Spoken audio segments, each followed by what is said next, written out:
यहाँ आपको दिख रहा होगा एक टॉपिक है ऊष्मीय ऊर्जा। और ऊष्मा का मतलब क्या होता है? गर्मी, ताप। एक तरह से कोई चीज़ गर्म है, उसके अंदर भी ऊर्जा होती, वो भी तो काम कर सकती है ना। जैसे खाना पकता है तो क्या बिना गर्मी के पकता है? उसको क्या चाहिए? ऊष्मा चाहिए। माने ऊष्मा भी एक तरह का क्या है? ऊर्जा का रूप है। तो किसी वस्तु का ताप बढ़ाने पर उसके अणुओं की आंतरिक ऊर्जा में क्या होती है? वृद्धि होती है। तो उसे ऊष्मा ऊर्जा कहते हैं, या ऊष्मा ऊर्जा के रूप में क्या होती है? संचित हो जाती है। जैसे एक लोहा है, यदि इस लोहे को आप गर्म करेंगे तो उसका ताप बढ़ेगा, कुछ देर तक वो गर्म रहता है, उसके अंदर क्या आ गई? ऊर्जा आ गई।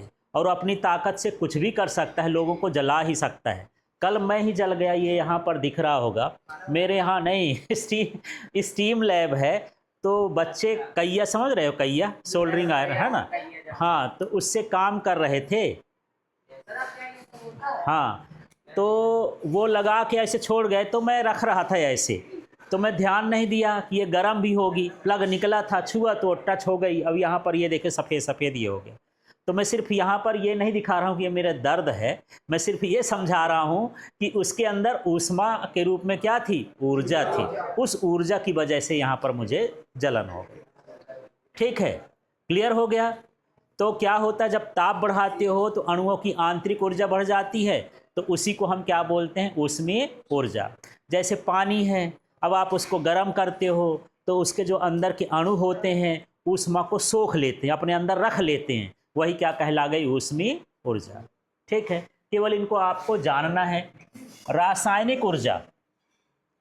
अब रासायनिक क्रिया जब होती है तो कोई चीज़ या तो टूटती है या क्या होती है? बनती है। जैसे पेड़ पौधे प्रकाश संश्लेषण करते हैं, तो रासायनिक क्रिया में कोई छोटी छोटी चीज़ को जोड़ करके बड़ी चीज़ बना देते हैं। जैसे कार्बन डाइऑक्साइड है और पानी है, उसको मिला करके बड़ा अणु बना दिए, क्या? कार्बोहाइड्रेट बना दिए। तो ये हो गया कि यहाँ पर संयोजन अभिक्रिया हो गई, कोई बड़ी चीज़ बन गई तो क्या हो गया? संयोजन। अब हमारे शरीर में इसका उल्टा हो जाता है। कार्बोहाइड्रेट है, ऑक्सीजन से क्रिया करके छोटे अणु बना दिया, विघटन हो गया। दोनों में ऊर्जा क्या होती है? उत्पन्न होती है। ठीक है, उसी ऊर्जा की वजह से तो मैं बोल रहा हूँ, चल रहा हूँ, देख रहा हूँ। तो ये जो रासायनों के कारण ऊर्जा होती है उसे हम क्या कहते हैं? रासायनिक ऊर्जा। रासायनिक क्रिया के दौरान जो ऊर्जा निकलती है उसे क्या कहेंगे? रासायनिक ऊर्जा। अच्छा, कभी चूना, वैसे खड़ा चूना कोई लाया है? खड़ा चूना माने अनबुझा वाला चूना। अब गांव में जब पुताई करते हैं ना, तो उसे किसी बर्तन में रख दो तो बर्तन गर्म हो जाता है। ठीक है, तो इसका मतलब ये है कि वहाँ पर केमिकल रिएक्शन हुआ, उस रासायनिक ऊर्जा की वजह से वो गर्मी निकली, तो वो कौन सी ऊर्जा कहला गई? रासायनिक ऊर्जा। ठीक है, अब रासायनिक ऊर्जा भी दो तरह की होती है। एक होती है ऊष्मा छेपी और एक होती है ऊष्मा शोषी। ऊष्मा छेपी वो होती है जिसमें ऊष्मा निकलती है। जैसे लकड़ी में आग लगा दो तो लकड़ी जलेगी, कोयला बनेगा उसका, लेकिन साथ में क्या निकलेगी? ऊष्मा। वो रासायनिक क्रिया हो रही है, ऑक्सीजन के साथ वो क्रिया कर रही है, रासायनिक क्रिया में क्या हुआ? ऊष्मा निकली, तो क्या कहलाया? ऊष्मा छेपी अभिक्रिया। कुछ चीज़ों में ऊष्मा का अवशोषण होता है।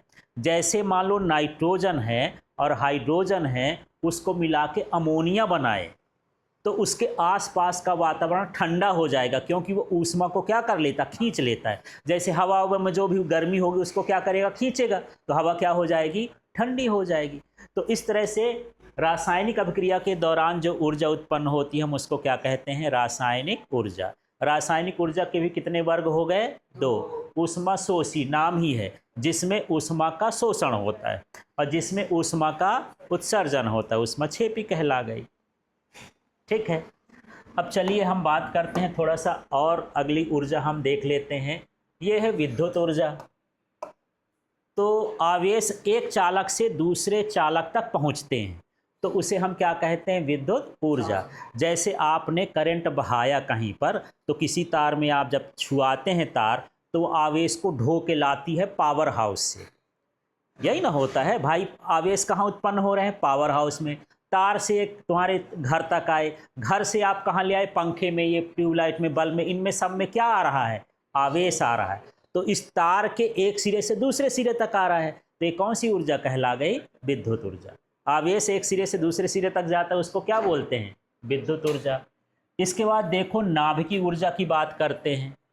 तो आप लोग परमाणु की संरचना जानते होंगे, जो उसका केंद्रीय भाग होता है ना बीच का, ये इसका क्या कहलाता है? नाभिक। नाभिक में क्या होते हैं? न्यूट्रॉन और प्रोटॉन, और इसके बाहर चारों ओर इलेक्ट्रॉन चक्कर लगाते हैं। जब इलेक्ट्रॉन के साथ होता है तो रासायनिक ऊर्जा कहलाती है, और जब अंदर ये नाभिक के साथ हो तो क्या कहलाता है? वो नाभिकीय ऊर्जा। जैसे सूर्य का देखो, यहाँ से 15 करोड़ किलोमीटर वहाँ आग लगी है, और उसकी आँच यहाँ तक आ रही है, गर्मी आ ना रही है, हमको इसकी आँचें तो आ रही, वहाँ आग लगी है, यहाँ पर क्या आ रही? आँच। उतना दूर से भला हम लकड़ी जला लें, उतना दूर चले जाएंगे तो आँचें नहीं होगी, ठंडी में तो हम चिपक के बैठ जाते हैं, लेकिन सूर्य की आँच उतनी दूर से यहाँ आती है यार। ठीक है, तो इतनी ऊर्जा उसके अंदर आती कहाँ से है? उसके अंदर कौन सी ऊर्जा होती है? नाभिकीय संलयन। नाभिक के जो न्यूट्रॉन और प्रोटॉन होते हैं आपस में मिलते हैं, नया नाभिक बनाते हैं, बड़ा नाभिक बनाते हैं, इस क्रिया में ऊर्जा उत्पन्न होती है।